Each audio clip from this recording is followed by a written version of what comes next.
Hello, hello, hello, hello. Is it Mexico? Yeah, No, that's it's webcam. no, that's true. Is it live show right now? It's not live anymore. Oh. So, Refresh. hello, hello, 1, 2, 3. Can you hear me? Can you hear me? Hello, 1, 2, 3.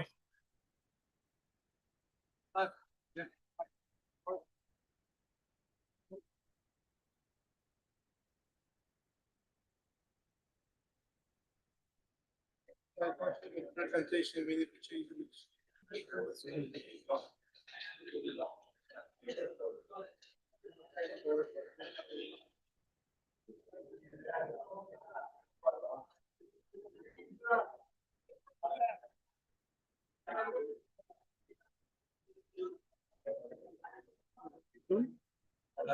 Grab this and bring it to this.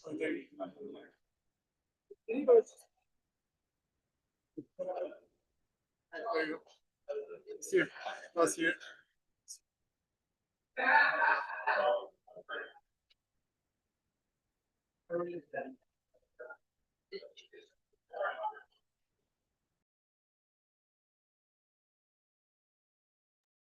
Hello, 1, 2, 3. Hello, 1, 2, 3. Can you hear me?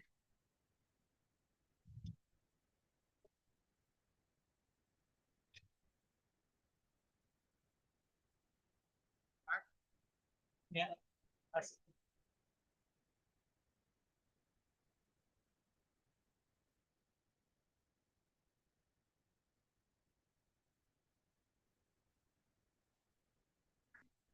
Yeah. The voice didn't come? Here.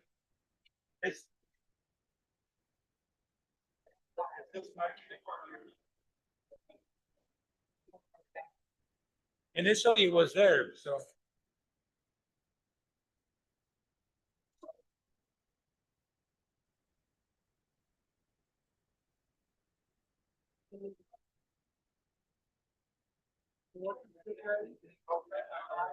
Hey, Legend, yeah. hey, how's it going? Hey, sorry. Hey, how are you?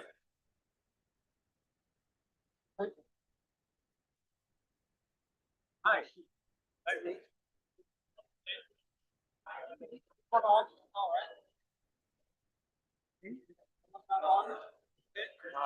We are on Colorado. This one is on.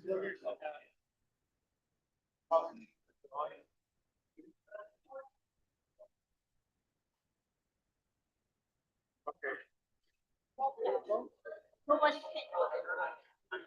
Yeah. I think we.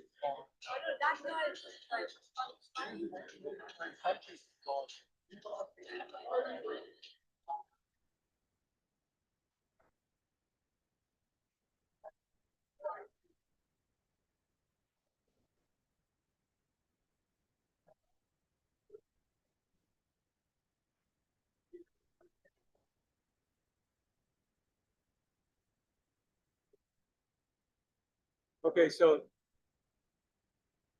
Yeah, that's me. Okay, so.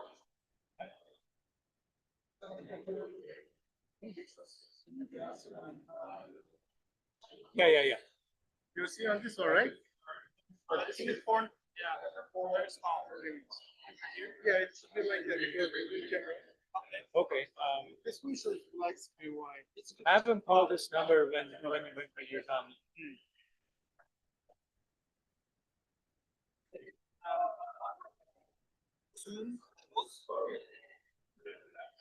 Yeah. Oh no. Thank you. There you go. He turned off the love. Oh, he turned off the YouTube video from here. It is live number. We're all good? Yeah, we don't know. Sir, So it works. can you hear me? Well.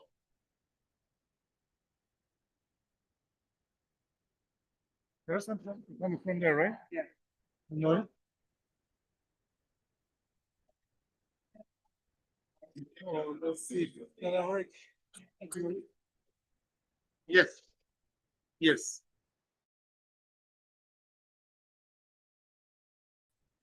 Like it works. It works. How are you?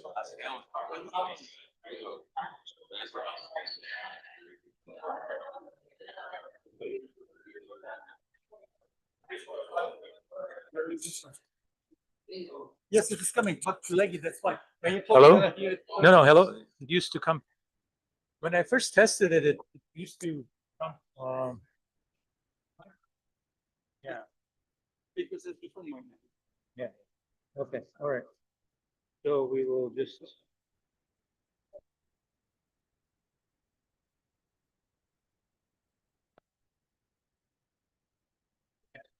Hello, 1, 2, 3.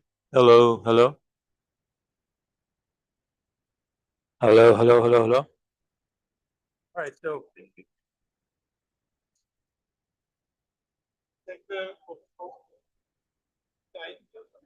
Yeah, yeah. Everything's okay, or not, I don't recommend. Right, I get a lot of. I thought after 6 something, take the time.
Oh,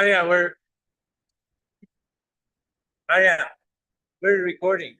They're live. Yeah, we're doing everything and we're live right now. We are also live streaming right now, yeah. And right now also it is So live. everybody's hearing what you're saying. Everyone sees and hears you. I'm gonna give you one to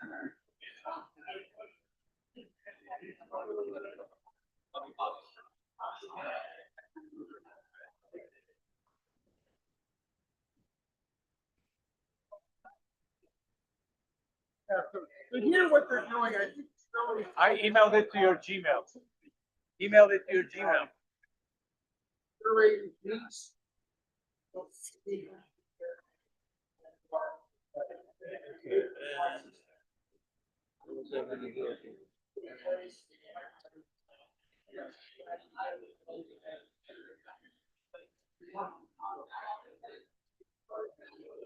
Is the microphone? Speaker.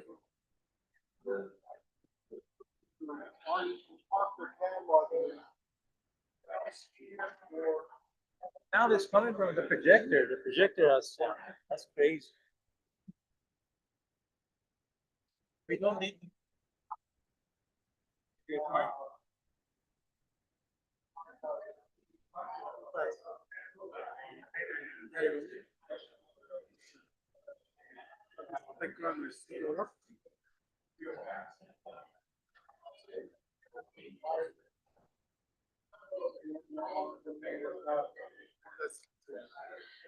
Select the microphone. Hello, 1, 2, 3, testing. Hello, 1, 2, 3. Seconds.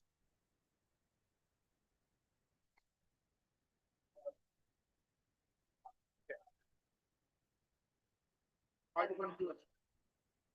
Yeah, the thing is, she needs to hook up into the projector, so it's just this one, but she has her own microphone set.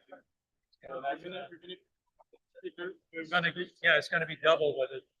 There's another one, yeah? Yeah, that's the spare. This is the one How that do you turn them on? we just push this button. I didn't see it. I'm gonna turn it up.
Do I need to have the microphone from her as well?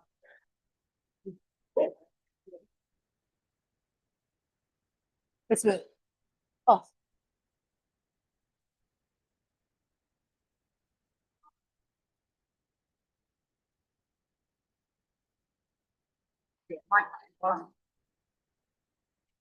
Round it on there. After that, you, Okay.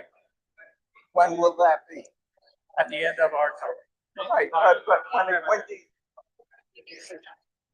So the microphone, he has it. Yes. But I'm going to start before him. You're next to the laptop. To the laptop, and also You need that and you need that. we need that also.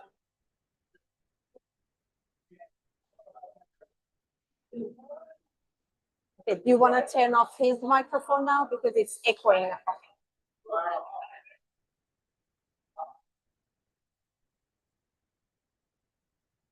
Did you take yours?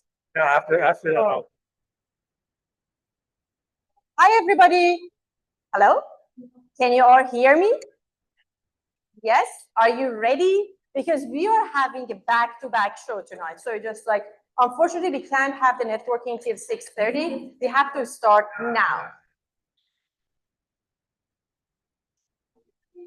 Okay. I think we need to turn the mic off here. I think I'm echoing.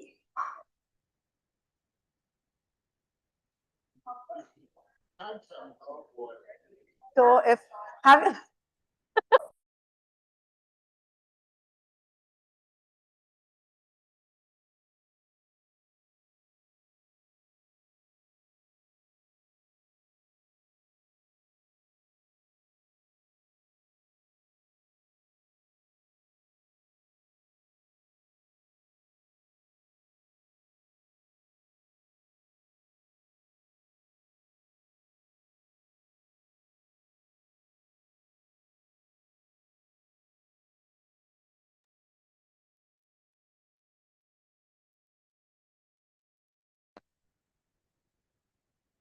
Turn the speaker off. Evan.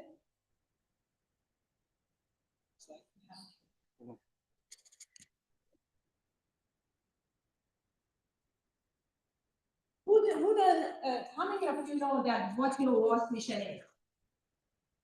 Anybody? Can you read it loud? Because if I say all the time, nobody will remember it. So it's better if you all read it, then you know what it is. So welcome to the Open World Application Security Project, OWASP, Los Angeles chapter. Our goal is to improve software security through open source initiative and community education. Is that correct? We all remember it. Perfect. So code of conduct. Please remember, if you see anything, if you want us to change anything, please provide us feedback. We welcome all the feedbacks and we will always looking to improve our events. Thank you. Serkan. And then meet the board. So Edmund is there and I'm here. Yev is not here tonight, so he's having some fun with his family.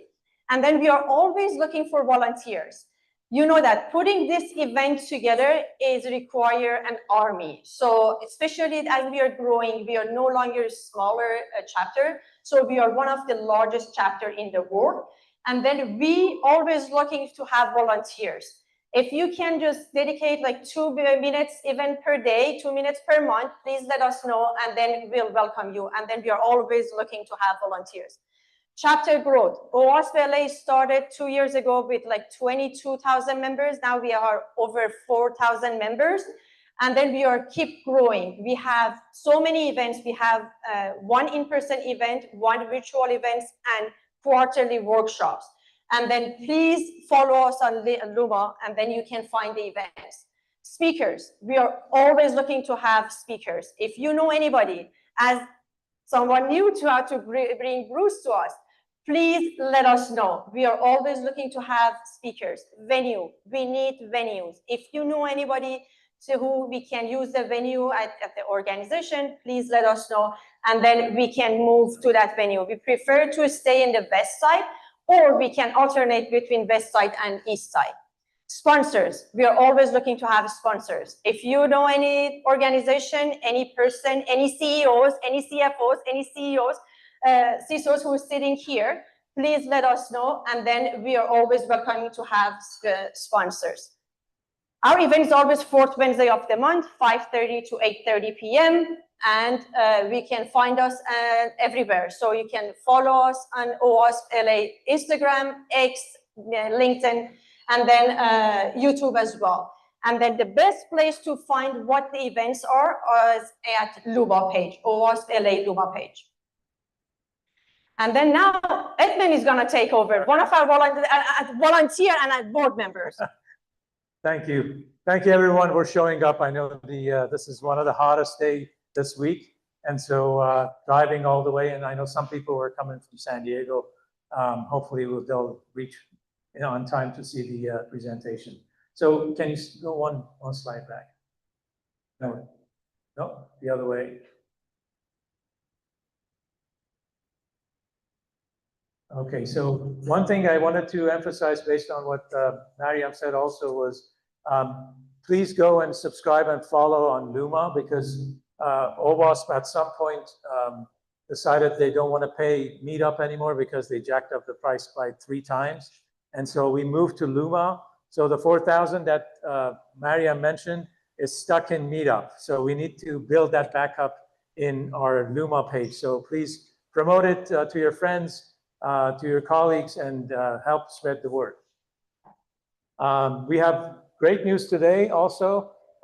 One of the chapters that had gone dormant in San Fernando Valley is coming back. So the chapter leaders are here, Edward, okay, and Vin. So reach out to them so you don't have to drive all the way here to attend an OWASP meeting. So you can definitely go to a closer place if you live in the valley. So But great job, guys. Visit us as well. Yeah, okay, yeah. All right, so OWASP membership has a lot of benefits, and it's only $50 a month. It's not because it doesn't have any value. It is supported by a lot of organizations that provide the financial means to support the efforts of OWASP Foundation.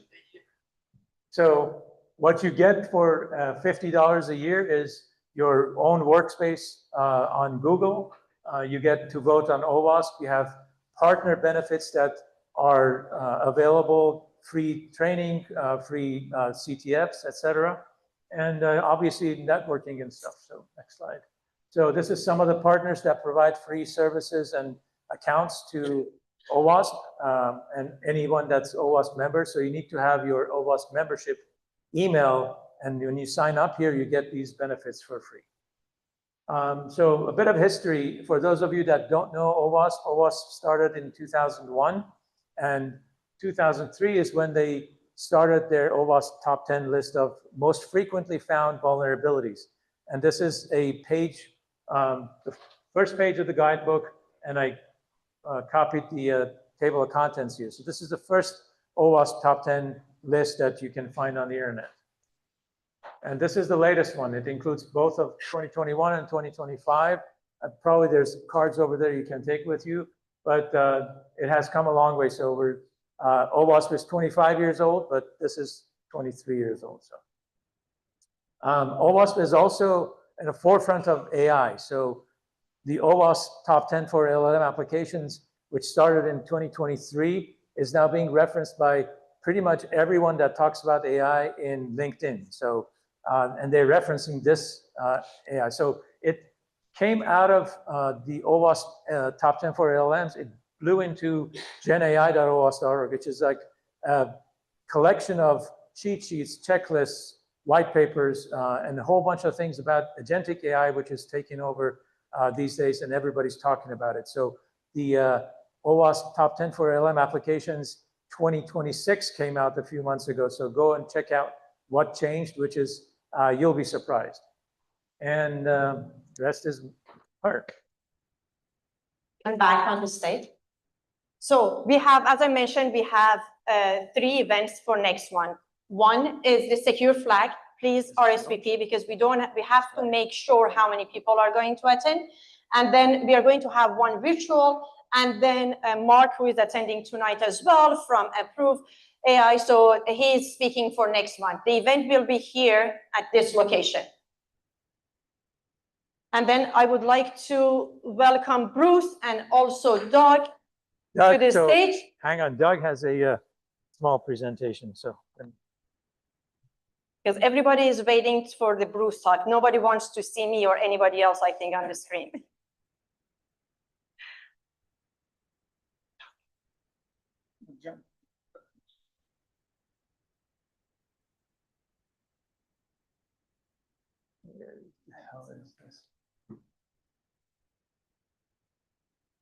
Hi, everybody. Welcome to OWASP LA. And particularly, I'm very excited to be able to introduce Bruce Schneier. I'm getting there. Yeah, maybe we can get a slide presentation mode. There you go. So, who is Bruce Schneier? He's a cryptographer, a security technologist, and most recently, he's got a lot of public interest technology writing best. Okay.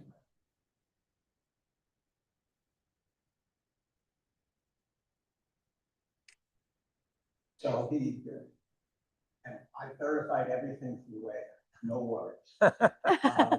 He's a fellow at the Berkeley Klein Center at Harvard. He's chief of security architecture at INRA.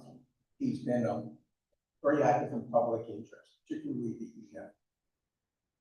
And he's author of more than a dozen books. Somebody here has a copy of Applied Cryptography. That's how he got his start. He wrote the book when it wasn't out there and no one else was doing it. So among other things that he's very well known for is he's the author of Blowfish, and he and some other people designed Twofish, which was an AES finalist. Some of the books, hold on, advancing to the next slide, please. Some of the books he's written have interesting titles: Beyond Fear, Requiring Democracy, my favorite, Click Here to Kill Everybody. David and Goliath, Secrets and Lies, and I already mentioned Applied Cryptography. Now, what some of you don't know, and I did a lot of research, I saw the boring stuff, and with the help of the internet, I found some other things that you probably didn't know. For instance, in the next slide, we find out that he was the inspiration for a beloved children's book. One fish, two fish, red fish, low fish. And among other things as well, this is OWASP. We just heard about the top 10 lists. So herewith, I present a top 10 list of little known facts about Bruce Schneier. Bruce Schneier doesn't use multi-factor authentication. Factors authenticate themselves first. Bruce Schneier does not accept risk. Risk accepts Bruce Schneier. Bruce can go faster than you or I can type. He doesn't crack passwords. Passwords tell him what they are. Number 6, Bruce Schneier doesn't need a zero day. Vulnerability discloses itself when he reaches the root. Step back so you don't fall. He can reverse a one-way hash while he's Bitcoin mining. He can patch a 0 day the day before it's started. Number 3, Bruce Schneier can find the private key from the public key in his head. Number 2, he doesn't read logs. He stares at the sim until it confesses. And the number 1, my totally favorite, he once divided by 0. That's how we got zero trust. It gives me great pleasure. Please put your hands together.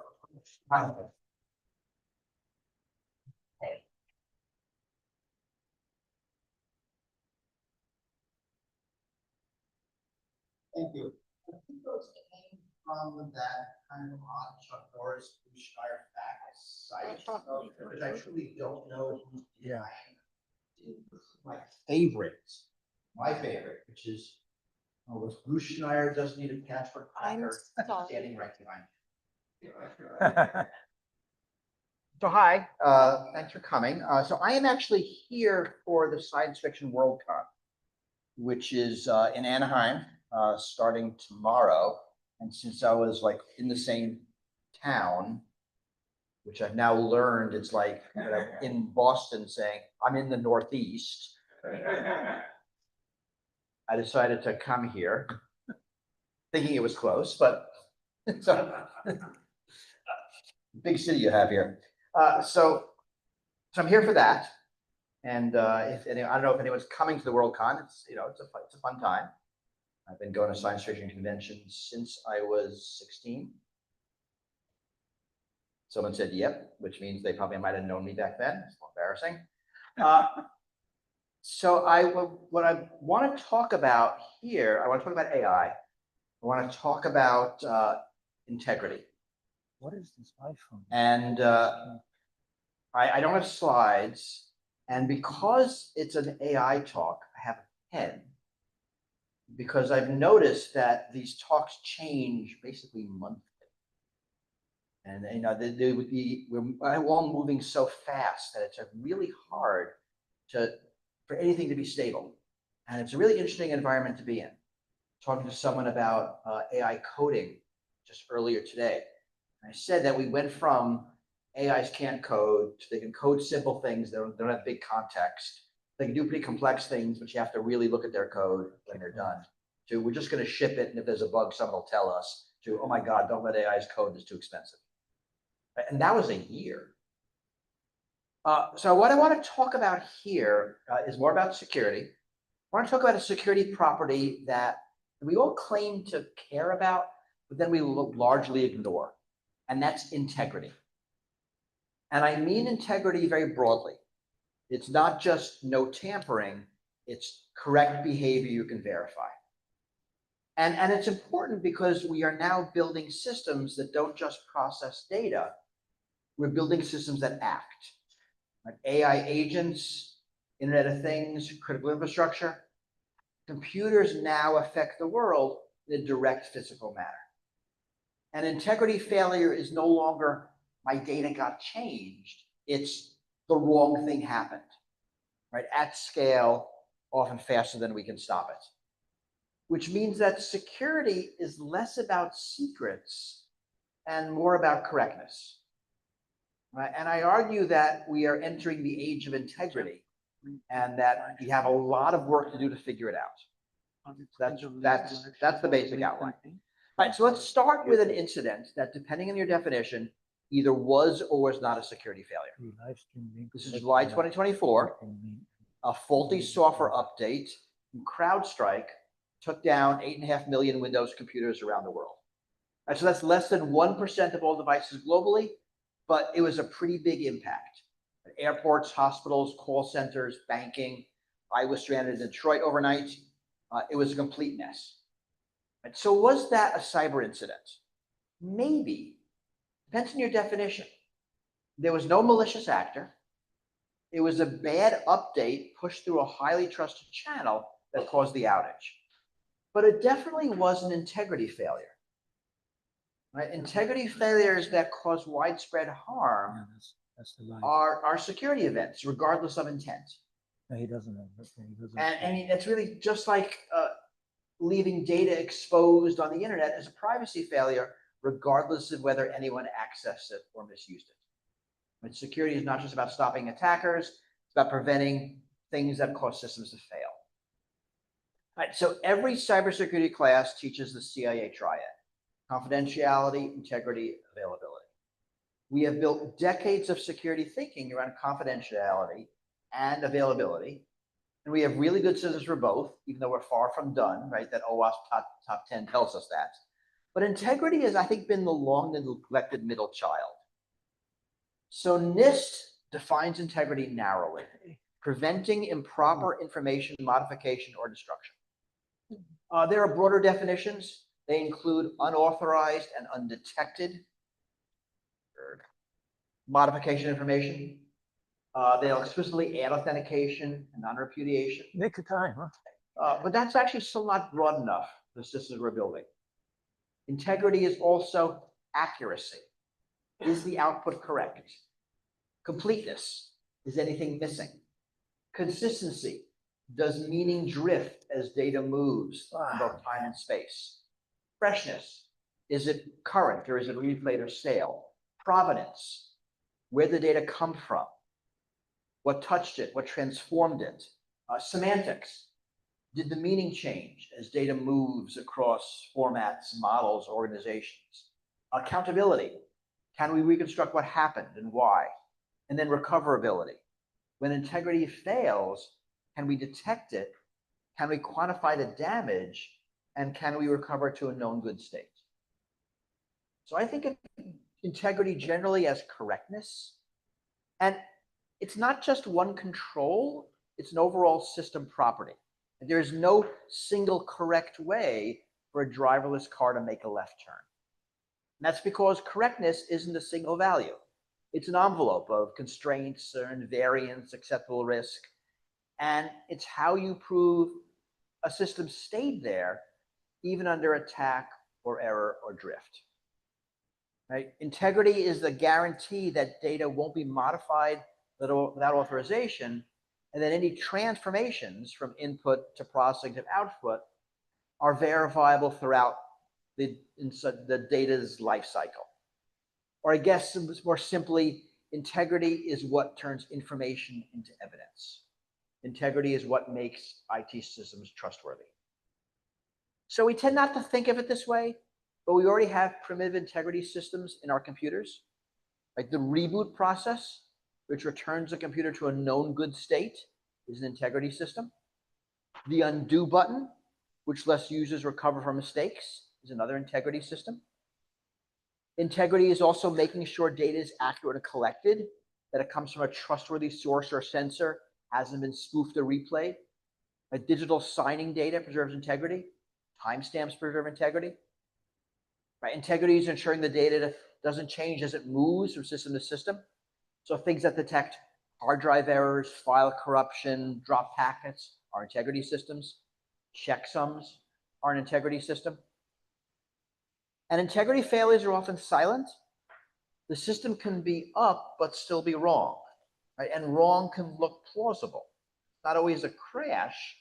It could be a subtle shift in outputs and decisions. And we might not have noticed an integrity breach until the damage is done. And this is similar to confidentiality breaches. All right, so why am I banging on integrity now? It's because the internet is changing again. In this emerging world, call it Web 3.0, the big shift is agency. Computers increasingly have right access to the world. And the internet shifts from an information medium to a control plane for society. And IoT devices bring autonomy to more aspects of our lives: smart homes, smart manufacturing, smart power grids, smart cities. And AI agents accelerate this. Right? Intelligent systems that don't just advise, but act. So think of this as the automation of consequences at machine speed, too fast for human oversight. And in this smart, distributed, connected, autonomous world, integrity becomes the foundation of all the other security properties. Right? Sensors go from data sources to attack surfaces. GPS, cameras, microphones, temperature probes, fraud signals, human feedback, anything that is input can be attacked. Then actuators go from outputs to attack capabilities. Door locks, trading systems, industrial controls, medical devices, approval workflows, anything that is output can be weaponized. Right? Without integrity, you have the wrong dosage, the wrong valve position, the wrong braking distance, the wrong grid response. Right? Instead of your spreadsheet crashes and you lose all your data, your smart heart monitor crashes and you lose your life. Right? Without integrity, the rest of security doesn't matter. Right? Encryption secures corrupted data. Uptime amplifies incorrect actions. And adversaries will manipulate these systems to manipulate the real world. Right? And here the lines between safety, reliability, cybersecurity are starting to blur. And most modern attacks against AI systems are integrity attacks. Right? Putting small stickers on road signs to fool self-driving cars is an integrity attack. Prompt injection is an integrity attack. Right? In both of those cases, the AI model can't distinguish between legitimate data and malicious commands. And the attack succeeds even though the model is working correctly. So manipulation of the training data, the model, the input, the output, the feedback, those are all integrity attacks.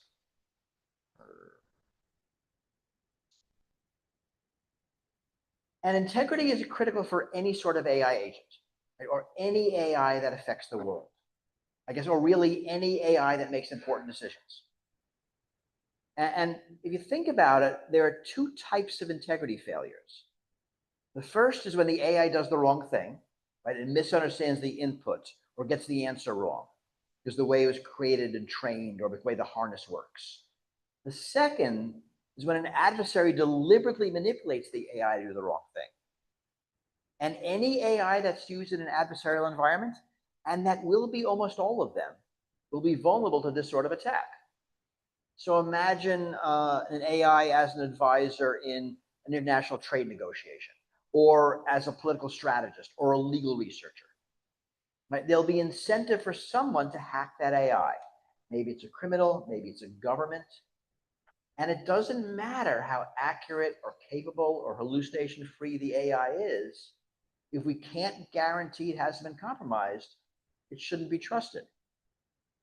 At the end of the day, AIs are just computer programs, right? They're written in software, they're running on hardware, connected to networks, operated by users, and all the lessons of computer security and network security apply here. And trust is the key word. And there's a lot of talk about trustworthy AI, trustworthy IoT devices like cars and medical systems. But trust is about reliability and predictability. In this case, correctness. This means integrity. And more importantly, it means demonstrable integrity. Right. So let's dig into integrity and as a security property. I think of it as having four distinct interrelated parts: input, processing, storage, and context. All right, so let's do them one at a time. First is input integrity. Do you trust what goes into your system? Attacks here include spoofing, replay, data poisoning, data laundering through seemingly reputable sources. Defenses look like authenticated sensors, signed telemetry, redundancy, sensor fusion, sanity checks on data, also rate limits, plausibility constraints, cross-checking sources don't share the same failure modes. And when this fails, like bad things happen. So Meta had a 2021 global outage, started with a routine maintenance command that unintentionally took down backbone connections. There was an audit system that should have caught it, but it didn't because of a bug. And this is a very expensive input integrity failure. In cyber physical systems, input integrity can become literal safety. So it was faulty inputs were the initial cause of the Boeing 737 MAX disasters.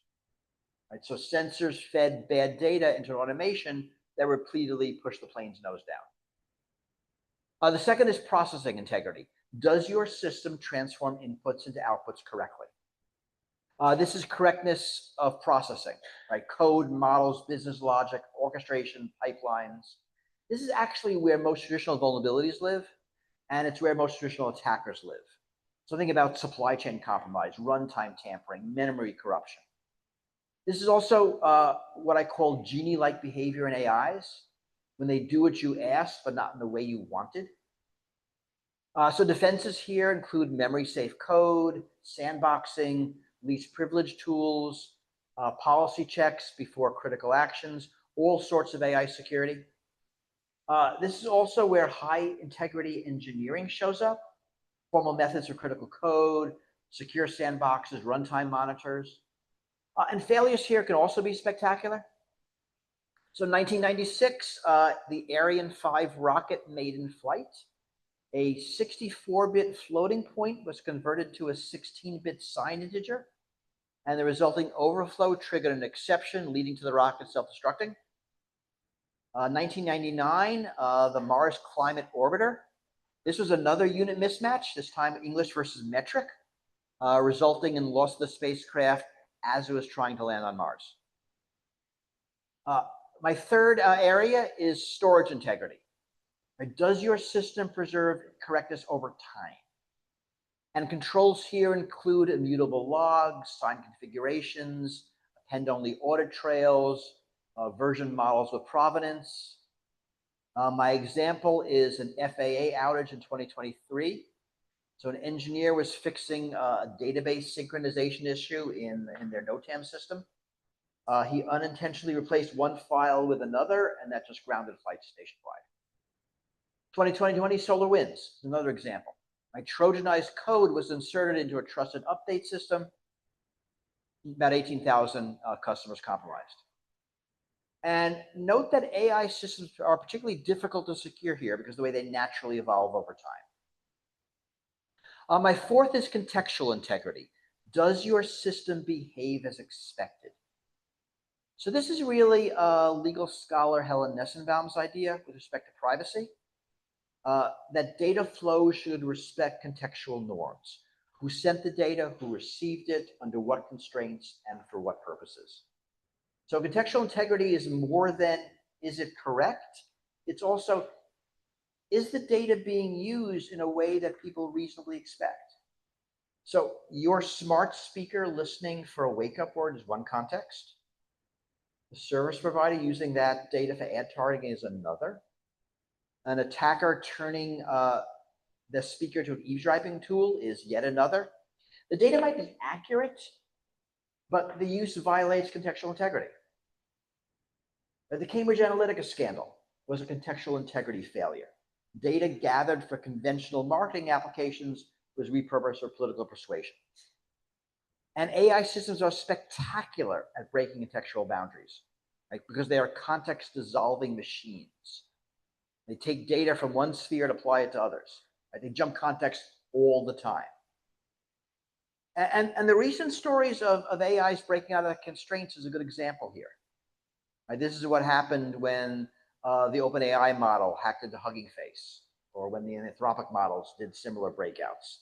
Right? The model was, another story. The model was being benchmarked on its ability to turn vulnerabilities into exploits, and decided the best way to achieve its goal was to break out of its containment and access the internet, and then break into Hugging Face because its training taught it that the answers would be there. And we're seeing more of this kind of behavior as AI agents become more capable of working on their own. Right? They go beyond the conceptual intentions of the prompts and solve problems in their own way.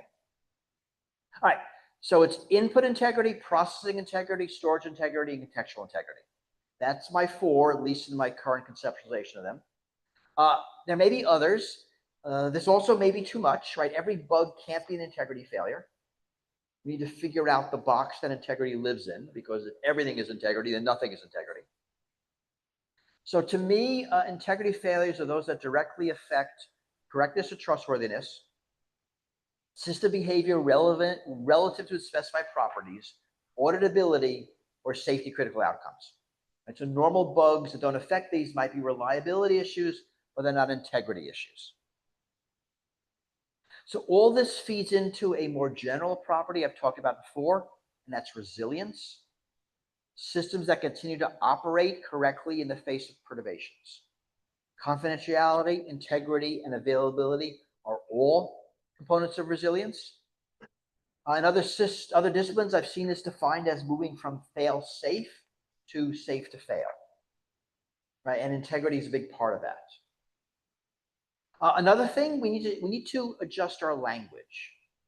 So we have adjectives for a lot of security properties: available, private, confidential, reliable, secure. But there is no everyday word for a system with integrity, right? It's not integral, right? That means something else. But apparently there is a word. It's called integrous. It's not in Webster's Third Dictionary, even the unabridged version. It is in the Oxford English Dictionary. They have a listing. It's marked as obsolete, with the last recorded use in the mid-1600s. So I am bringing the word back. And I'm not just being pedantic, although I'm being a little pedantic. Language is important. Language shapes what we talk about, what we fund, what we build, what we measure. So we need to talk about integrous system design. And this is a hard problem, and it needs some deep fundamental research. Okay, so how do we actually do integrous system design? It's not one thing. It's a bunch of interrelated things, right? As I said earlier, it's how you keep a system inside an envelope of constraints, invariance, and acceptable risk. Integrity involves things we're already supposed to be doing: defense in depth, least privilege, cryptographic agility. Integrity requires nuanced authentication, right? So far more sophisticated than today's who are you mechanisms. We need authentication to deal with all the ad hoc connections of real world items. We need to authenticate things as well as people, processes, devices, versions, cloud services, remote objects. We need to authenticate sources, sensor data, APIs, model updates, like what software is running, on what hardware, with what configuration. Integrity requires granular access control. It's systems that allow users and organizations to maintain precise control over who can access and modify information and for what purposes. Like common protocols and interfaces, so things interoperate. Human-centered integrity interfaces, so people know what changed, why, and who approved it. And somehow, and I don't know the answer, it's a hard separation between content and commands in generative AI systems. Integrity requires end-to-end provenance at scale in real time, and not just data, but inputs, tools, decisions, approvals, who reviewed it, who signed off, what policy allowed it. This includes verifiable sensors, verifiable outputs, and a lot of things that are boring, supply chain integrity. So things like SBOMs. I think about SigStore, the Linux Foundation program for signing software artifacts, SLSAs, that's right. Also reproducible builds, secure update frameworks, some kind of measured boot so you know when a system isn't corrupted, remote attestation so other systems can verify things without trusting them. All of this transparent, auditable at scale. Integrity requires continuous data validation at input, but also throughout the system. You need to be able to detect outliers, drift, and possible values, suspicious correlations. The idea is to have verifiable chains of trust from input to processing to output. And AI agents need to treat external content as hostile by default. Integrity requires system assurance, whatever actually that ends up meaning, in a way that handles the inherently probabilistic nature of AI. Integrity requires rethinking recovery. So robust backup systems with versioning, immutable snapshots, tested restores, functional rollbacks. What does it mean to recover from an integrity failure? Quickly, automatically, without making things worse. Integrity requires its own set of metrics, ways to define, measure, test the integrity of a process. Integrity service level objectives, mean time to detect integrity failures. We need integrity verification systems, integrity breach detection systems, ways to measure the integrity of those systems. And finally, integrity requires governance and certification. Like none of this happens without accountability. Audits, liability, and regulation, because incentives matter. And this is where we'll see our context integrity defenses. There's a large policy component about this. So that's a lot, and it's a lot I don't know. And I think this is a massive multi-year, multi-decade effort to figure out integrity and how it works. There's also a lot we can learn from human systems for enforcing integrity. So we have building systems to enforce integrity for hundreds, if not thousands of years.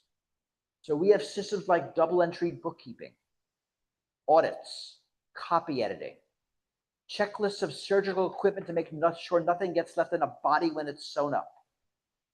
We have extensive integrity verification systems, right? The peer review system for academic publishing, courtroom rules of evidence, financial reporting rules, even regulations around food and restaurant safety. Right? Understanding how they work and how they fail and how they can be subverted, I think will be crucial in understanding integrity of computer and IoT systems. So that's my research agenda. It is still evolving. I mean, there are certainly aspects of integrity that we haven't thought of yet, that we're not going to notice till we're deep into the research. And while parts of it are really hard, as I said before, we've built a lot of the pieces already. We just need to put them together into a coherent whole. But we need to make integrity an architectural requirement and treat it as a life cycle property and extend it to unreliable parts and resource-constrained environments. And then we need to build controls into the foundations, right? In the same way that HTTPS went from banking luxury to baseline expectation. Like, what are the integrity primitives? Is there a zero trust analog for integrity? So step back for a minute and think about this in terms of the evolution of the internet. So Web 1.0, 1990s, early 2000s, was all about availability. And individuals and organizations are rushing to digitize their content and put it online. And this created the vast repository of human knowledge that we know today. Like, making information available overshadowed all of the concerns. Web 2.0, the current web, emphasizes confidentiality. And this is the read-write web, where your data, private data, needs to remain private. So think of online banking, e-commerce, social media, anywhere you're an active participant, anywhere you have an account. Confidentiality is paramount. And we've built a lot of machinery for it: encryption, access control, identity systems, privacy regulations. Web 3.0 is the distributed, decentralized, intelligent web of tomorrow. So peer-to-peer social networking, distributed data ownership and storage, Internet of Things, AI agents. All of these things require verifiable, trustworthy data and computation, right? Integrity.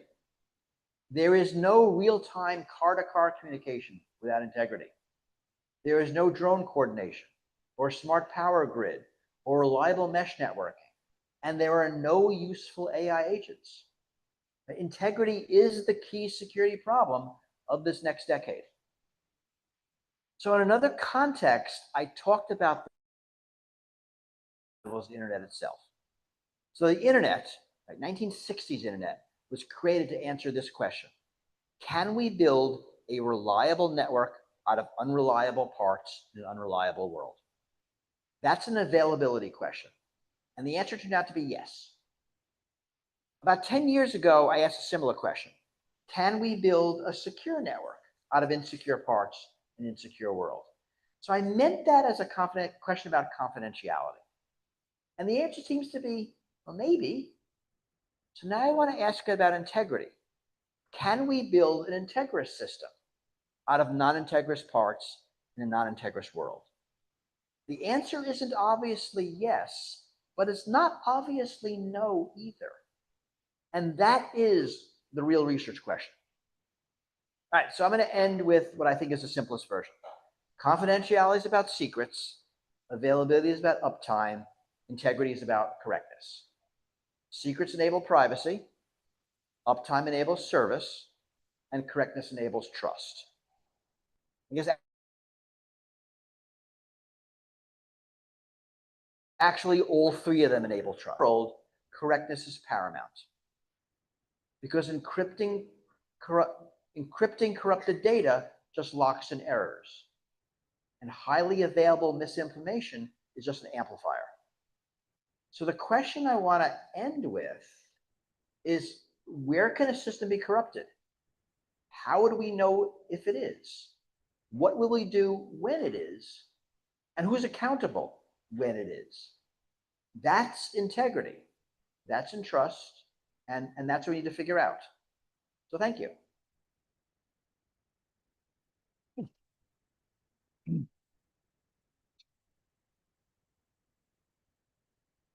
So I left a bunch of time because I want to take questions and comments. This is really is work that is ongoing and I think is important.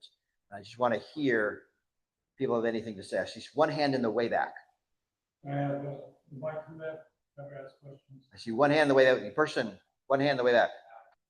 And then one hand in the way up front. You were too slow.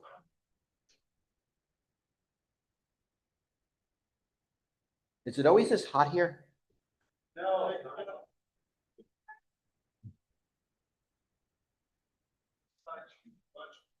Bruce, thank you very much for coming here and your talk.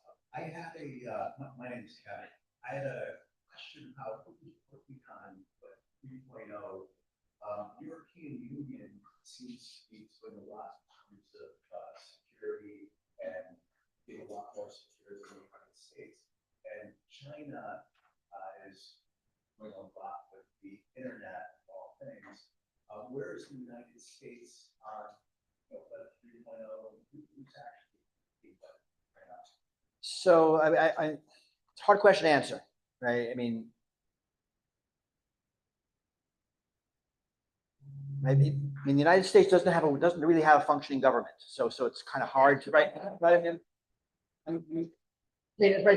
really hard to think about that. The EU is certainly thinking about this from a regulatory perspective, right? And they are very much the regulatory superpower on the planet. So a lot of the thinking about safety and AI and computer systems and integrity is going to come out of the EU. Right? The US will do what the corporations want because that's who's in charge. That's probably going to be true for the foreseeable future. I don't think this is a near-term thing. I think this is a long-term thing. That's going to be dangerous, right? As things move faster, as things get more physical, as the interests of society as democracy and the money diverge even further than they have today. So I do look to the EU largely for regulations here. In terms of thinking how to make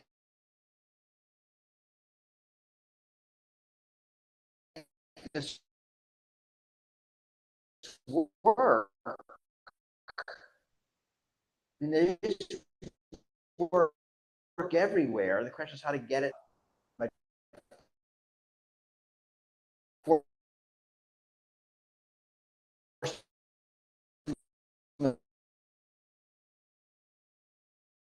Market into past.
Yeah, so two questions, Bruce. You get First one. one is, huh? You get one question.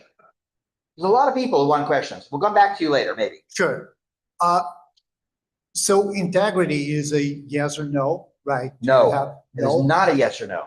Confidentiality is not a yes or no. Availability is not a yes or no. Why would integrity be a yes or no? I mean, we all know better than to deal with binaries. It's a scale, I think confidence is scale, okay? which is different than integrity. I think integrity is a scale too. Okay. I see a hand way back there, so I want to hand Which one? over. See, way back there in the white. Two mics. Oh, cool. Don't usually get to. Two mics, one Right. question. You get two mics because you get two mics. There you go. So I guess the way that we normally do this kind of thing is you have a whole bunch of lawsuits. Like we enforce integrity because if you don't and you steal a whole bunch of people's data or misuse it, you get sued. That's why AMC Stubbs had to give people $500 or whatever. So do you think that integrity is going to be happening the same way? A lot of people want a question. Come back to you later.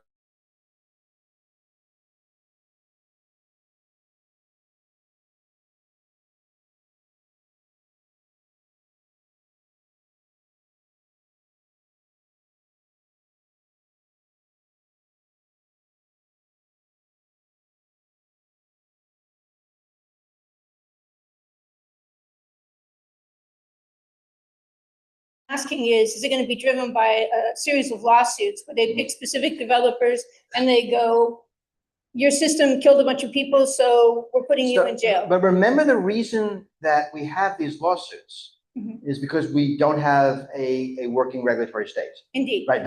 So what we want is the FTC to enforce all these rules, but they generally don't.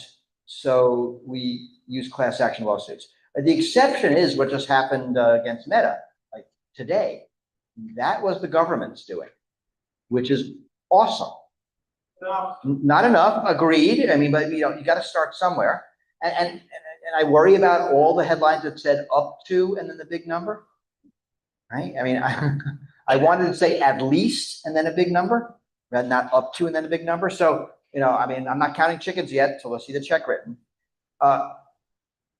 So in the US problem, in the US, class action lawsuits are how bad practices are penalized. And that's why, all the companies want to kill the trial lawyers, right? Because they don't want that. In the EU, you have real regulation. And so if you look at GDPR and the fines under GDPR, they are impressive. If you even look at the Digital Markets Act, Digital Services Act, we're starting to see good enforcement there. They have the EU AI Act, which hasn't come into force yet. There's a fifth that I'm not thinking of. And there's a bunch of good regulations coming out of the EU. The US will get there. In the absence of the US, we're seeing the states. Another reason the companies want the federal government to preempt state action. So California mostly, but also New York, Massachusetts, and some other states. I'm involved in a couple of them. Texas, weirdly enough, and Florida is going after the big tech. So we'll see. I had a question. Whoops, whoa, that's loud. Question on cryptography.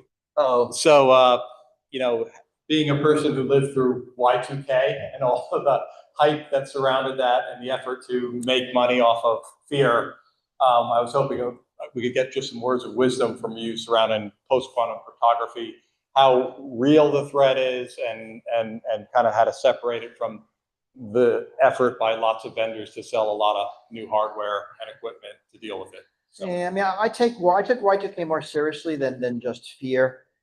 There is actually a lot of hype around quantum computing, and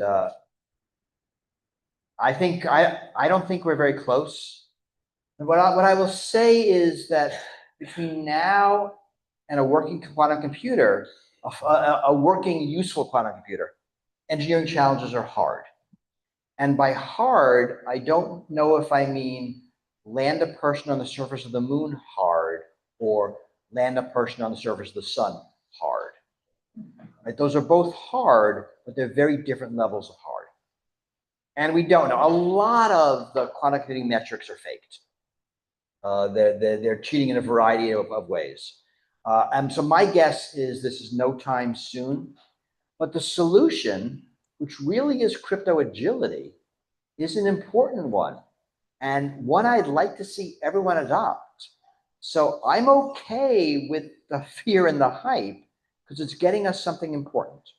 The ability to swap algorithms relatively efficiently, regardless of what breakthrough occurs. There will be breakthroughs in math, in physics, in other things.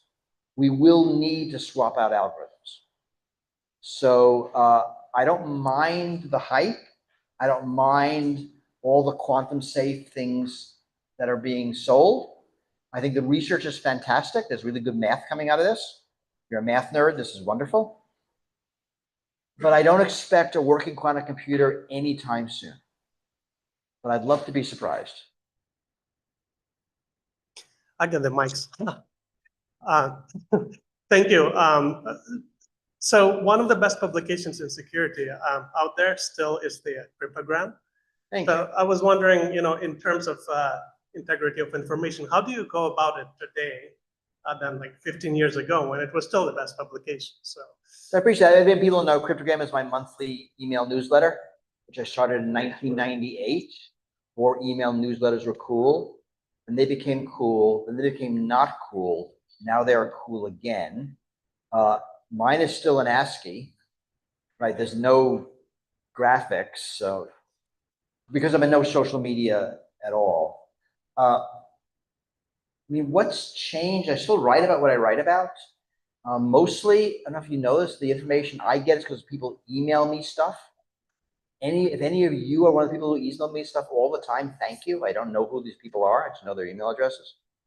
So I regularly get stuff, articles, links in email. And for me, writing has always been how I think, how I process information. So, I mean, writing is easy for me and fun and interesting. I enjoy doing it. And that's really why I've kept this up. I never intended it to be what it is, but I will keep doing it as long as I can. I don't know if I have a process. I mean, like in 2002, I turned into a blog. I thought I was late in blogging at that time, but blogging had largely played out, but I figured I'd try one anyway. Now I'm considered early. And I did that because monthly I felt was too long a cadence, that I wanted to be more involved in the debate. Never got into Twitter. Hi, my name is Will Chen from UCLA. I'm a researcher AI. I want to ask you about your opinion on how integrity of the Chinese open rate model. For my opinion, Chinese model is much agile and then lightweight, and then it's easy to manage and scalable and have a decent performance. But in the sake of the AI security, we still have the question mark, and then we don't know what's behind of it. So yeah, I mean, it's interesting. It turns out to be harder to affect models in their training than in their post-training or in the harnesses. We saw this with DeepSeek. And you use it online and you ask about Tiananmen Square, and it doesn't tell you anything. But if you downloaded the model and ran it on your own hardware, it knew all about Tiananmen Square, right? So it's in the AI, but the wrapper is what's preventing it from talking about it. I mean, open weight models, I think you're getting better at manipulating them from the training, but still, I think that's surprisingly difficult. What's interesting to me about the Chinese models is they're smaller, right? And my belief is that the big AI companies are just going to die. They have no viable business model. They make no sense.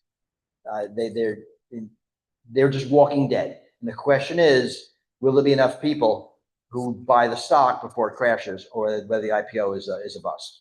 Because remember, there's a lot of money to be made to be the second stupidest person in the market. right? That's where you make all the money. So there's, right, there's still up to go. I think the future is what the Chinese are making: smaller models, more specialized models, and models you can run in your own hardware. Right? So a lot of these token costs and large data centers, I think these are going to look like fiber did in the year 2000. Like, why do we have all this fiber? And what's worse is, I mean, the fiber lied dormant until we needed it. These data centers are going to become obsolete as they're not used. They have much shorter useful lifespans. So this all feels like a mess to me. And the Chinese are using AI as a geopolitical tool, not as a profit center. And so I mean, another reason the AI companies have no business model. Chinese are giving the stuff away. And so why would you go buy Anthropic's thing when you can have this other thing for free? And if you did buy Anthropic's thing, they have about 3 months to make back all their money before there's another better thing that you can buy. So it just doesn't make sense to me. I think a lot about the manipulation. Now, we just saw, a couple of weeks ago, that Israel had developed a fake think tank producing fake papers in an effort to influence AI models. I think we're going to see a lot more of that, right? Seeding the data environment with propaganda. I mean, that's political propaganda, but companies can do the same thing. And so if you run a brand, you're going to want favorable treatment out of the AI, and you're going to do what you can to seed the environment with that. So I think that's going to be a really big thing that we have to watch. Like, what is the integrity of the data going into these AI systems? How can we scrub it? And I mean, it's not just partisan. You have to think about, what we're teaching it. I mean, these AIs didn't learn from nothing that, you want to cheat to solve a problem. Like, that's us. And if you think about AI and training, they're trained on both the best of us and the worst of us. Right? They're trained on books and literature and academic papers on one hand, and then Reddit on the other hand. Like, the vast majority of human language production, and that's person-to-person conversation, is never ingested. Right? So it has a very skewed representation of humanity that it's using. So it turns out, like, all our best literature plus Reddit, like, gives us this sort of behavior. I'm not sure, right? So I mentioned Spirit Airlines, and that's, to me, is really interesting, because that is more analogous to the sorts of conversations I'm talking about, right? The however many email messages or Teams messages or, right, bug reports, whatever it is. What is that data worth? I mean, last I heard, it's worth $12 million. It's really interesting. So I mean, as we get better at training on more of humanity, I wonder if some of these will shake out. But we'll see. I mean, we are not a great species. And so, what the AI does really reflects us in a very real sense. So it's kind of a funhouse mirror, but it's a mirror. I am not keeping track of time. Somebody needs to throw me off stage when it's like time. Probably the last question. All right, that'll be the last question. Well, since this is the last question, I want to first thank you for a very intriguing discussion. But as you were talking about integrity, in principle, I agree with you. But you also mentioned at some point that we can learn from other institutions, government agencies, that private industries, academia, that have been working on integrity in different areas for quite a long time.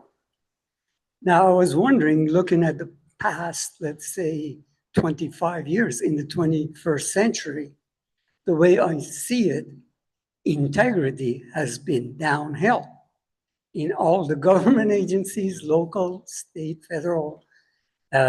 Supreme Court, Federal Reserve, you name it, academia, and definitely private industry and mega businesses. So I'm wondering how realistic it is for us to learn from them. Maybe we should come up with a better version of integrity and have them learn from us. Yeah, so I would look both longer and broader.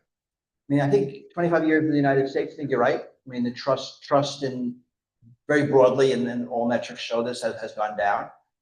But it's not true in all countries, and it's not true throughout history, and it goes up and down. So I think there are things to learn about integrity protection systems, how they work and how they fail. And as researchers, I very often look for analogs. And I mean, all of those integrity systems, I think we can learn from. Now, I think a lot about democracy and how it's going to work in this century. I think a lot about our democratic systems, right, built in the mid-1700s, reflecting mid-1700s technology, and how they're failing in the 21st century, and that makes sense. And if you think about it, you know, we have in the United States, we have a system, we have a constitution, we have a system update system. Now, the system I think is broken, but the system update system is broken as well. We haven't had a constitutional amendment in a very long time. Other countries amend their constitution constantly. States do as well. So our system update system is broken. But I think understanding how it broke has value. So I just because we are in a low trust system and low trust point in the United States doesn't mean there aren't things to learn. And there's a lot to learn from these human systems. And remember, these current AI systems mimic humanity. That's basically how they get their form of intelligence. They are next word predictors. And I mean, there are people I think reasonably say that we're the same. I mean, I am starting this sentence right now, and I can't tell you how I'm going to end it. I mean, is what we do really any different than what a next word predictor does? Maybe, but I couldn't tell you where my thoughts come from. They just like show up in my head. And that's the way humans work. So, you know, as these things become more human-like and you know, in a way that is also alien, we need to look at how they work and how they fail. To the extent that AIs fail in the way humans do, we are covered. If we know how humans fail, we know how to deal with it. I mentioned all those integrity verification systems. It's when AIs fail in different ways than humans that we really have to watch out for, because we are not prepared for that. And if you think about it, that's what hallucinations are. We are used to ignorance. I expect you to know things in the center and have, you know, get things wrong on the edges and then don't know things outside that. I mean, very broadly. But AIs tend to make mistakes uniformly throughout their knowledge space. So they can, you know, correctly calculate what the Federal Reserve interest rate should be, but forget what money is for. Like, that's not a failure that humans do. Anyway, I think I've overstayed, and thank you very much.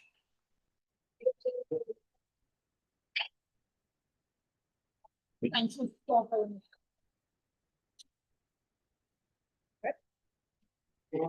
Okay, thank you, everybody. Thank you, Bruce. So we have 10 minutes break. I think it's good to do some stretches, jumping jack, whatever, squat, anything you would like to do. 10 minutes break, exactly. And then we'll be back in 10 minutes. Thank you. Thank you. Thank you. Very much. Can you stay a little bit longer for the food? Yeah. If you don't mind, Yeah, please. of course. Thank you. Thank you. Yeah, I take the family or something. Thank you.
integrity, you don't be very you don't walk by. Then someone go ahead and make it. Actually, you were. Mess up your. Simple problems. Is it messy enough? Is it interfering? I don't. Wait, is that it?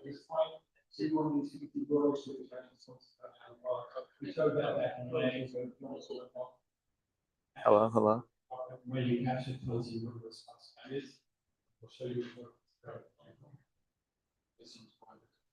Right, so key thing, contact me if you want to hear more about this. The Twist My Eye system is set up. We've got a draft up on our way. We're very happy to do that too. We'll have a conversation about the industry. Thanks. Yes, thanks everyone.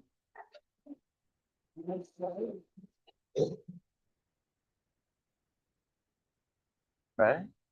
Thank you, Russell. So now we are welcoming Brandon on the stage. He is the CEO of Mindford, and the reason that we are hosting our events at this beautiful venue is because of Mindford. They are sponsoring the venue for us, for OWASP LA. Thank you. Thank you, our pleasure. Diane. Do we need this one? I got one. Hi, everybody. Okay. We're good to go? Okay, one sec. How's everybody holding up in the heat? Hot today. It's cooling off. That's right. You know, our office is actually like a block away from here. We like to stay right by the ocean. It's, you know, a lot cooler here. Good. I'm getting the ocean breeze right here. Well, hi, everybody. Again, my name is Brandon. I'm the CEO and co-founder of a company called Mindford. We build offensive security agents to do continuous penetration testing for enterprise. The talk that I'm going to be giving tonight is going to be a quick one. It's just going to be on what the future of offensive security looks like in the age of AI. So, you know, my background, I come from AppSec and bug bounty background. I was a product manager at a company called Project Discovery, building the nuclei scanner, if you guys are familiar with that. I worked at a company called NetSpy, where I was leading product and engineering, basically building products for human pen testers. And then my first startup, I was building convolutional neural networks to do real-time packet inspection, because I've always been really fascinated in the relationship of how humans can look at a page that's maybe, you know, serving some malware or is trying to phish the user, and really easily ascertain, if you're trained, that that's phishing. But computers were not so good at this, right? So I worked on trying to build these CNNs before LLMs were cool, to try to get computers to understand security information. Suffice to say, that did not go well, as they were pretty bad back then. Fast forward to today, our team basically trains language models. We post-train models, we pre-train small models, and we build specialized harnesses to enable language models to do really sophisticated offensive security. You know, just to kick things off, I think it would be helpful to talk about where we are in AI progress just broadly. So as you guys might have noticed, the models as of late have started to get really good. You know, most people's interactions with AI are like through ChatGPT, maybe through Gemini. Just through a show of hands, how many people here have used like something like a Claude Code or Codex to do any kind of work? Okay, thank God. I expected nothing less. So you guys know, like, if you've been using these things as of late in the last literally couple of months, you know how good these things have gotten at just doing general knowledge work, right? Answering emails is easy, scheduling calendar events, sure. Writing code, right? Like we use AI a lot on our team to write code. And they've gotten magnificently good at doing that because agents now are capable of testing what they've built, which is a really small change in how the behavior of these language models works, but it's unlocked something really huge in software engineering. So now agents are able to like error correct themselves as they work. So models continue to get bigger. The pre and post training phases of language model training continue to improve in efficiency, and agents are actually starting to become useful. And the thing about this is that progress in LLMs is going to speed up, not slow down. So we're going to see models start to improve more rapidly as time goes on. The big AI companies internally are investing a lot of money trying to achieve not AGI, which we've kind of heard that term thrown around a lot, but to achieve something called RSI, recursive self-improvement. So this is where the model labs like OpenAI and Anthropic are trying to build models that are so smart that they can recursively improve themselves over time without a human in the loop, right? So they're already starting to get there with software engineering and kind of like general knowledge work tasks, but soon we're going to have models that are so powerful that they're just going to improve themselves. And we could have a whole talk about that, and that would take up a whole evening. But the important thing to note is that that's happening. That's going to happen. And models now can work for many hours as well. So it's not just like before where you would throw a prompt, the agent would try a couple things and kind of give up. You guys have noticed, especially when you put a model like maybe GPT 5.6 Soul or Fable 5 on a really complex task, especially in software engineering, you can see these things work for many, many hours. They'll compact their memory, they'll keep a stored memory in like a markdown file, and they'll work on a goal for immense amounts of time.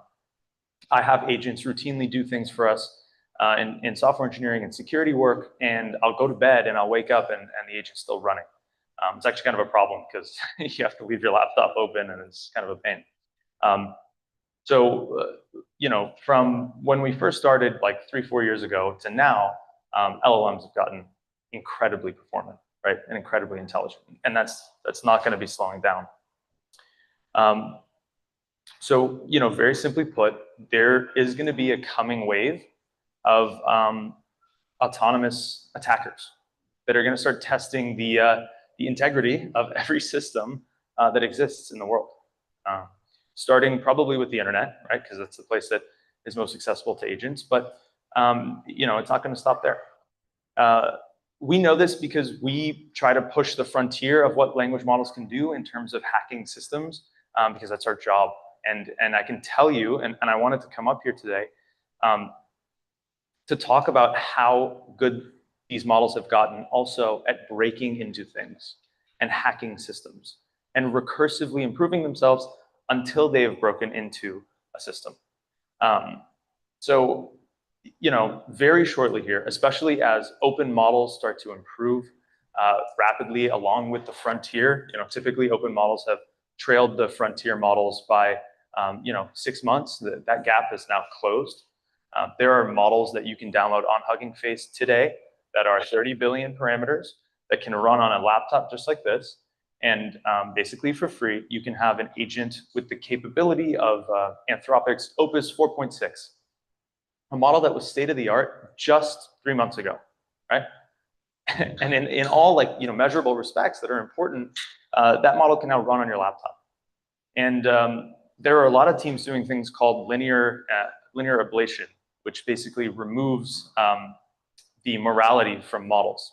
So when you ask ChatGPT, there's a lot of systems in place that prevent you from saying, hey, how do I make meth? Or how do I build a bomb? But the models themselves will actually refuse those requests too. It's trained into them. And with open models, those innate sense of right and wrong can be removed. So you can all download a model today. Qwen 3.8, 27 billion uncensored from Orca router, for anybody taking notes, that will do absolutely anything that you ask, and it's really good at doing things, right? So that's just what we have today, right? We're already starting to see adversaries take advantage of these models and the size and performance of them to start doing, cyber attacks at a mass scale, right? So we're starting to see this more and more often now. I think, if you look at the news every week, you'll see like an AI-assisted cyber attack or a fully autonomous cyber attack. that's happened. The one that's really important to highlight, I think, is the OpenAI Hugging Face incident. I'm sure everyone's familiar with that by now, but that's when an AI agent tried to break out of OpenAI. It did break out, and successfully broke into Hugging Face to try to, steal a piece of data while it was working on an eval for them.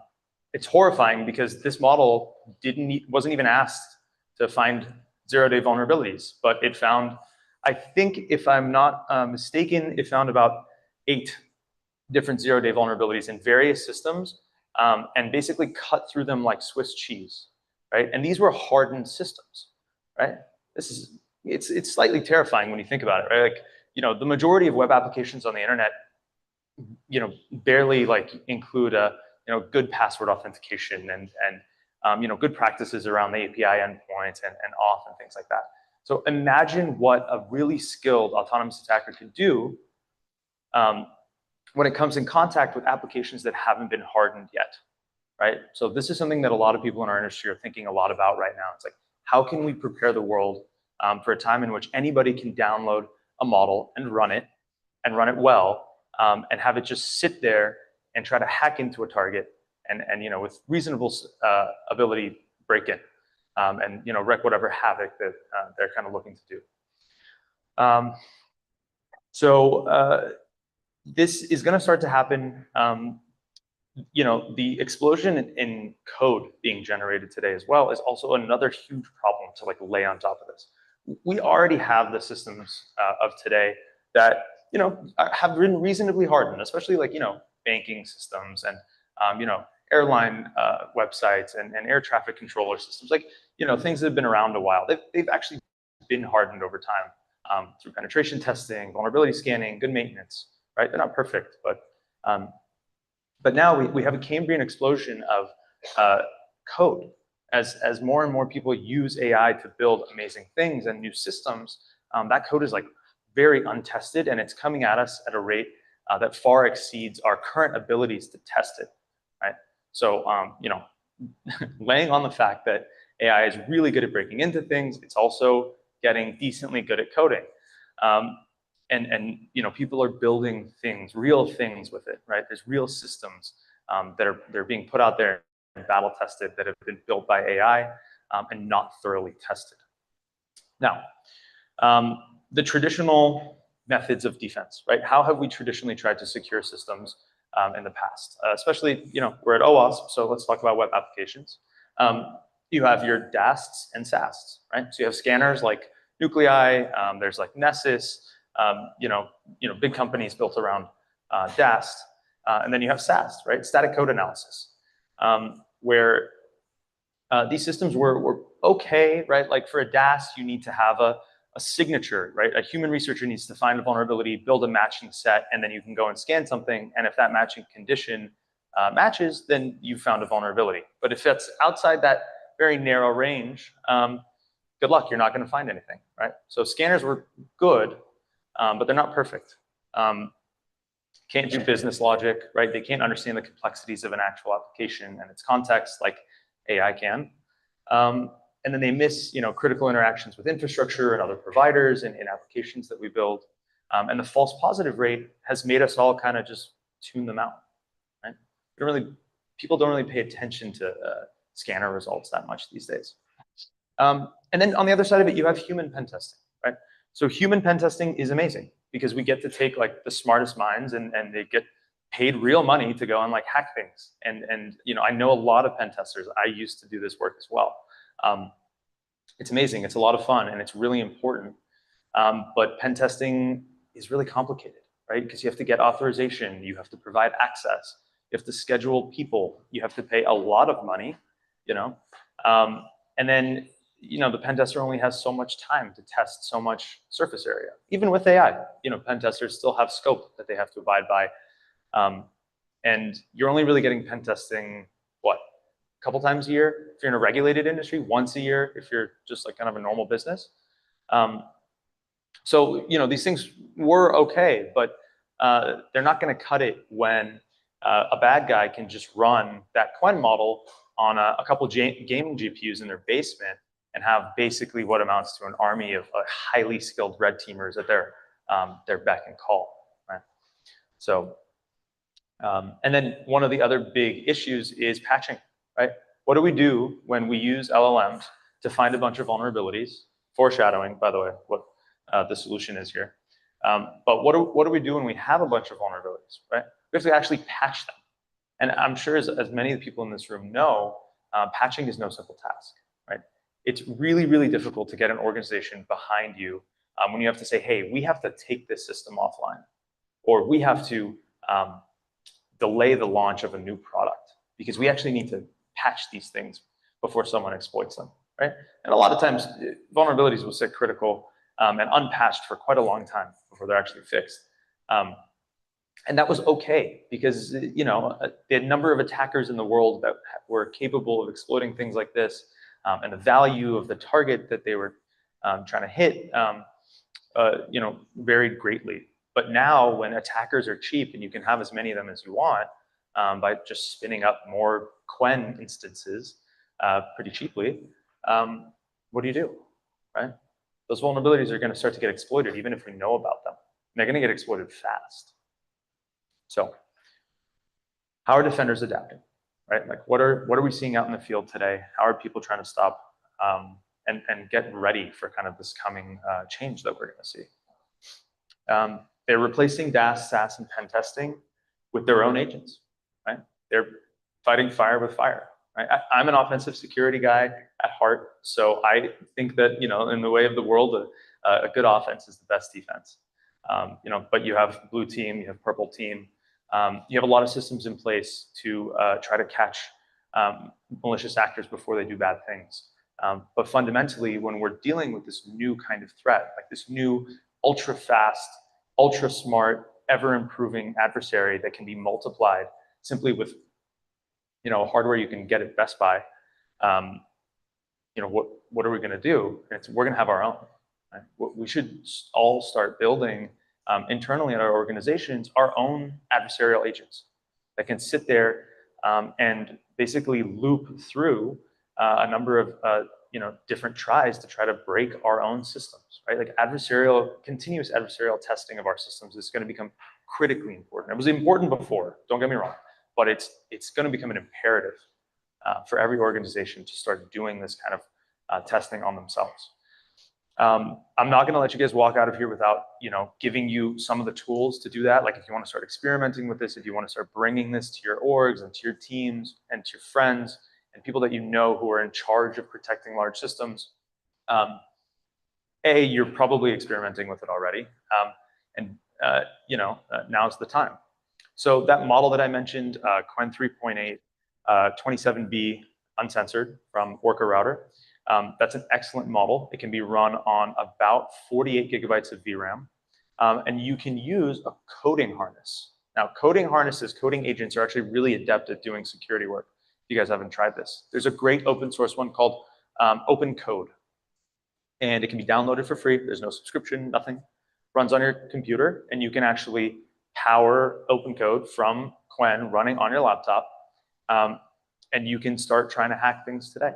I highly recommend trying to hack only your own things, of course. But definitely try it out if you have the minute, if you have the time, and see what I'm talking about, right?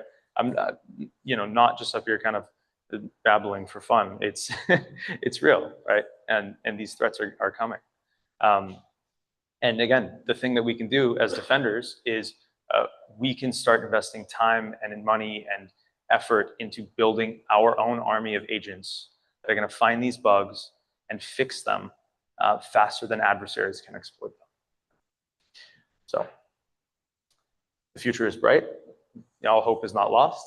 We have a lot of tools at our disposal, and traditionally organizations have a lot more GPUs than bad guys, right? So there's a lot of economics in the scale of like how you build these systems, and we scale them up with compute to find more vulnerabilities and faster before bad guys do. And you know, it's a whole fun area of research that our team spends a lot of time on. But yeah, I'll leave it there, and I just wanted to leave some time for questions. Thanks.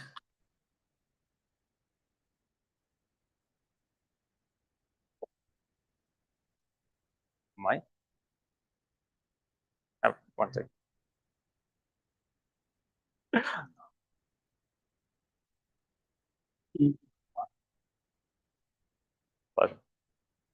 You mentioned recursive. You mentioned recursive self-improvement, and yet I think the cognoscente think that we're not anywhere close. There was a recent paper in Archive published that showed that introspection is really efficient in all the LLMs, and I think it'll be several generations before we even come close. Right now, they did an experiment, and I believe it's a race to the bottom. So they got increasingly inaccurate and stupider, basically. Any comment? Yeah, anecdotally, right? Our team knows a lot of people that work at these model labs, right? Like we have a lot of friends that work at OpenAI, and anecdotally, internally, a lot of teams have achieved the early breakthroughs of RSI. It's just not really publicly known, and it's not talked about. And there are models internal to OpenAI and Anthropic that are not released and probably will never be released to the public. And so if you think like Fable 5 is really smart, Anthropic had Fable 5 they had Mythos 5, a more powerful version, in February, right? They have a model 2.5 generations ahead of that today internally, and it'll never be released because of its potential to just kind of hack anything that it wants. And so the jury is out as to whether like recursive self-improvement will come around soon or it will take time to diffuse. Certainly, I think it'll be achieved probably within the next 2 years. But it's a question of like, hey, when's that going to become available, and when are we going to start seeing the impacts of recursive self-improvement in the public? Anybody else?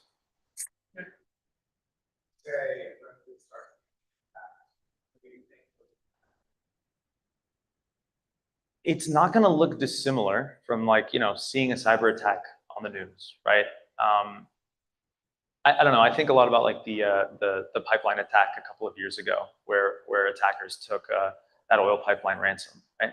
Like imagine like that level of magnitude of an attack, but happening with such like terrifying frequency that it'll kind of make our heads spin a little bit, right? And there's social engineering involved in these attacks as well. Like I didn't even touch on that part, and how models will be able to evolve to start doing those attacks of that magnitude. Like that was non-state actors that did that pipeline attack, for example, or actually state actors, and some people think. So imagine what those teams will do with AI, and then imagine what like the average just like hacker sitting in his mom's basement will do with AI, right? So we'll see.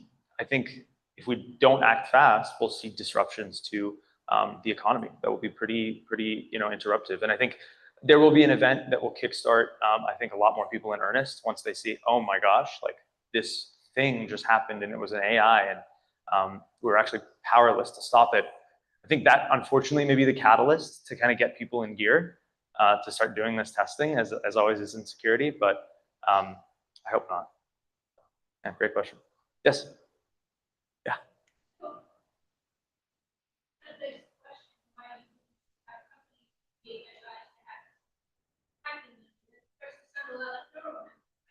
You just have, so I don't understand why companies aren't just saying, I got attacked. I don't know where to set my software, put all these apps, but it's nobody actually. Like, give something to go out. You just, in other words, you're making it seem like the entire internet is kind of fit. It's a concept that's not really good at making something good at hacking these. Not mean that they're making good, making something that cannot be hacked back. Absolutely, they can definitely be hacked back. I think if you actually, there was an executive order that was just signed, like I think a week ago, where the Trump administration has allowed private industry to start helping the public sector organizations hack back, right? Which is amazing. Like we love that. And I certainly think that the adversaries are going to get hacked back real bad. But it's like, hey, this is kind of like it may be almost a one-time event of like, hey, in the next 2 years, how bad is it going to get before we can figure out how to defend ourselves properly? We lock everything down, right? But I just came here because I'm like, hey, I think right now we're woefully unprepared for that, right? And we can do a lot, right? We have so much capability to get beyond where we are now and harden our systems, but we're not there yet. So that's a great question. We'll hack them back, don't worry. Yes. Yes. Hi, Brandon. Hi. Very insightful, so thank you for all the information. So as AI is changing offensive security, what would you say is going to be the most valuable as a human operator? It's a great question, right? Human operators need to start transitioning, and this might be a slightly unpopular opinion, but need to start transitioning from doing work themselves, as software engineers have, and start orchestrating agents, right? The best thing that a human operator can do is start using their innate skill and knowledge and pouring it into these agents and orchestrating their own teams of agents to do this work, right? There's nothing more powerful than a hacker's intuition. Language models are very far from ever having intuition in that sense, right? They're good at just sitting there and spending a lot of time trying a lot of things, which is good. But defenders can do so much by, stopping their own manual work and starting to work on actually putting effort into automating the systems that are gonna do this work. And they're gonna do it faster, they're gonna do it at scale. They'll probably end up doing it better at one point. But we need people to like accelerate this, to set up these systems. AI is like brilliant and it's so smart, but try giving it to your parents, right? It's not that smart. It can't set itself up yet. So I think learning as much as you can about these systems, learning how to orchestrate AI yourself is the best thing that you can do as a defender. So would you say that's more technical depth then, or more of like creativity or like judgment on what comes and what? It's both, right? You got to get in there and try it out. That's why I wanted everyone here to leave with the knowledge of saying you can download OpenCode, you can download Quen, and if you have a nice laptop or a gaming GPU, you can test it yourself. And you have to like go try these things, right? You can't read about it. You can't. No talk is going to be able to give you that information. You have to get out there. You have to try it. OWASP Juice Shop. Everybody familiar with OWASP Juice Shop? It's a web application that is intentionally vulnerable, and we actually used Juice Shop a lot internally to train our models. You can set that up today in a Docker container and like go hack it with your own open code. And when you see, oh wow, I can like make a skill or make a loop, which are these really basic primitives that come in these coding agents for software engineering to do security work. You'll use your creativity and you'll use your knowledge of like, well, this is how I'd work. This is how the AI is going to do it. Let me see if I can orchestrate these things. Right? So you got to get out of there and you got to try it. Thank you. Great questions. Hi. Hey. We're doing a live stream. We got to get both there. So from a technical perspective, where do you think the AI-powered offensive security will still struggle in the next couple of years? Like where it's going to struggle and kind of... Yeah, it's a great question. I think it's going to struggle in deployment. I don't think there's going to be a struggle that agents will face in terms of doing offensive work, right? I think especially model labs, both here and in China, work really hard to give models a big breadth of tasks that they can work on. And they'll get better at all of those, but these systems can't deploy themselves, right? Yeah, so I think the big bottleneck will be like deployment. Like, can we get these systems out fast enough? Okay, you could have one guy in an organization with Mythos, right? Good luck, because you have to deploy that one instance of Mythos or that one guy who knows how to use Mythos and protect a whole enterprise worth of attack surface. Right? You got to do it fast. And you got to do it all the time. And then the other thing where we'll struggle with offensive security, we're going to be swimming in vulnerabilities, right? But we won't be able to patch them, right? So I think up to now, like when we did OffSec and we did pen testing, we'd find vulnerabilities and the systems were in place for us to pass that along to engineering and get them patched, right? But when we have this mountain of things that we need to fix, and the pipe to, from security to engineering, as we all know, is like very small, very narrow path. How are we going to get that all fixed, right? So that's where I see the actual struggle of doing offensive security is in these bottlenecks. Yeah, a great question. Yes.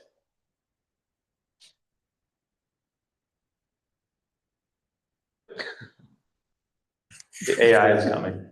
All right, it's here. Thank you. It's always fun stuff, of course. I know at these meetings, some folks are from the security side. It's kind of like we're the crowd, you know. There's folks who come in, it's like first time, and you know, maybe they don't deal as much with security. So just hear me out in terms of like some of the advice. Download some software from somewhere on the internet, like from China, put it on your laptop.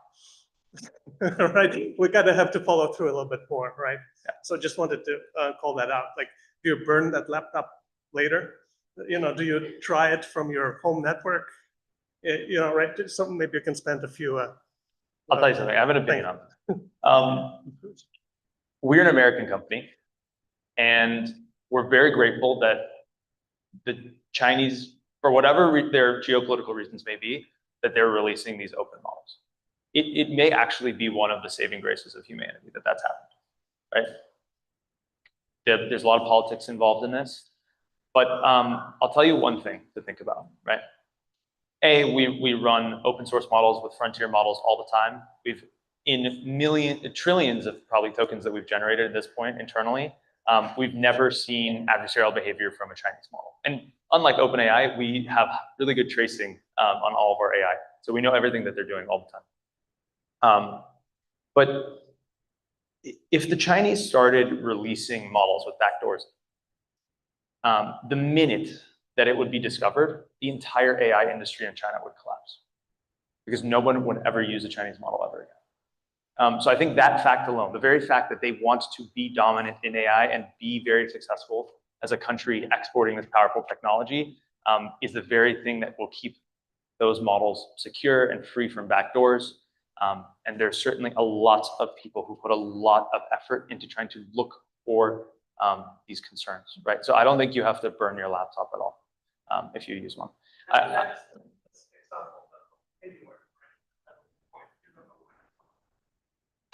I mean, if you know, like, if you're getting the model from Hugging Face and you're getting it from the official kind of repositories where these models are released, is that kind of what you meant? Like, literally, where are you getting the weights? Yeah. I mean, again, I would stick to. Yeah, definitely don't do that. That's a great point. That's good. Yes, definitely do not download anything from an organization you don't know. Hugging Face is like the GitHub of the AI world. And these organizations on Hugging Face that release open models, I think Quen is like Alibaba, if I'm not mistaken. Like they have an official page on Hugging Face and they have a blue check mark and it's all verified that that's them. Make sure you're getting your models from people you know who trained them and where they came from. Very important. Thank you for that. Yeah, just a quick point of information I just saw minutes ago. It looks like NVIDIA is in talks to buy Hugging Face for $13 billion. So that was I know that they were like looking to sell. Is that who it was? Yeah, on 150 million revenue, 10-year-old company selling for $13 billion to NVIDIA. NVIDIA's doubling their revenue in the next couple of years. So they got lots of money. They also got lots of interest in making sure the models are available so people burn tokens, right? So and use their hardware. So yeah, it's not going away no matter what people do. Right? Definitely, it's definitely not going away. I'll tell you that. They also just bought. They didn't really buy, but they invested in a company called Poolside, which, despite the funny name, they're actually really great. A model training team based here in the U.S. to start releasing open models that are rivaling what's coming out of China. So we'll have domestic options from more less scrupulous suppliers of AI, right? So that's coming. And certainly, like I know there are a lot of providers like us at Mindfort, and there are other teams that are working on this as well that kind of, obviously I'm biased, but we take a lot of the hard work and like the security work out of setting all this stuff up, like the infrastructure work, testing the models, running evaluations and seeing like which model is going to be Pareto optimal frontier on doing, penetration testing of this type and doing remediation of this type. So there's a lot of great systems out there that are set up where they're really like point, shoot, and start teaching your organization what to do with a lot of vulnerabilities. So the progress will continue, but that's very interesting that NVIDIA, we'll probably buy them. Yes. I have a question regarding defense. It looks like we always had a Z cycle, produce the code, operate that, find vulnerability, patch that. But looks like right now we're just applying AI at each step and just, it's still the same cycle. Is there any, do you think, any way to actually just break that cycle?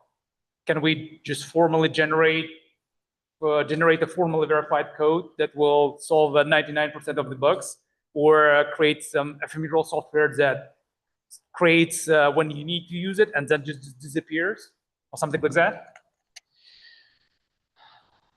Probably, right? Well, probably, right? We may get to a point where the software that we generate itself is like perfectly secure, but you're always going to have humans telling LLMs what to do, and the things that we tell them what to do may lead to a lot of vulnerabilities, even if the code itself was perfect, right? So humans are imperfect. And then I think there's like so much legacy code out in the world that it's going to be a long time before we replace everything in production with like perfectly, formally verified code, right? Like I think I was talking to someone a little bit earlier. A lot of teams are trying to rewrite their software in Rust, memory safe languages, or like build their applications in assembly. OpenAI just rewrote a lot of their GPU kernels for their own training cluster from assembly, skipping all of the abstraction to get closer to that vision of like perfectly secure and supposedly bug-free software. We'll see how that works, but I certainly think it's possible, but I don't think it's going to be diffused even if we get there, right? Like we still have systems that are running, Windows versions from 20, 30 years ago, and they have no plans of changing off those. So until we get like the human element to even adopt such a thing, where we get widespread deployment of formally verified code, we're still going to have a problem. So, yeah, great question. That it? All right. Thank you, everybody. Now we have till 8:30 for next one. Now this one is so long. So thank you for the speakers and all of our attendees. Thank you, everybody. See you next one.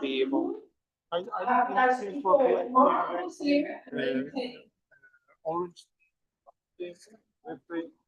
And then I'm with you, I was always motivational, and the final gonna be this 26. They made it in Pomona College, so I wasn't able to go there this year, but we just started meetings. This next week we're gonna start our meetings to reduce the new infrastructure for the 27 years. Next year.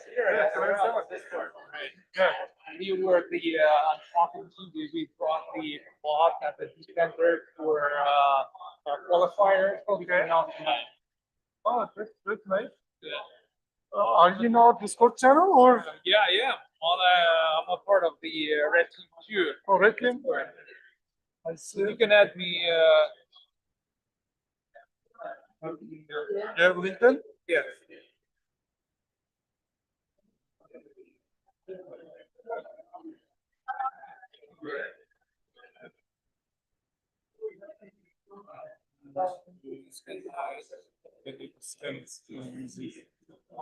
I'm still having hard time to reach this call. How did you? No. Let's like in search bar. Okay. Looking for, and then. Oh, there you go. I see that now. Okay.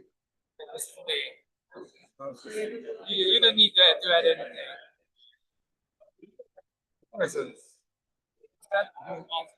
What's your name again? My name is Serkan. Sarkan? Serkan. My Discord is LAY, Los Angeles Y. Okay. Do you have like a Turkish background? Yeah, I am Turkish. Oh, yeah.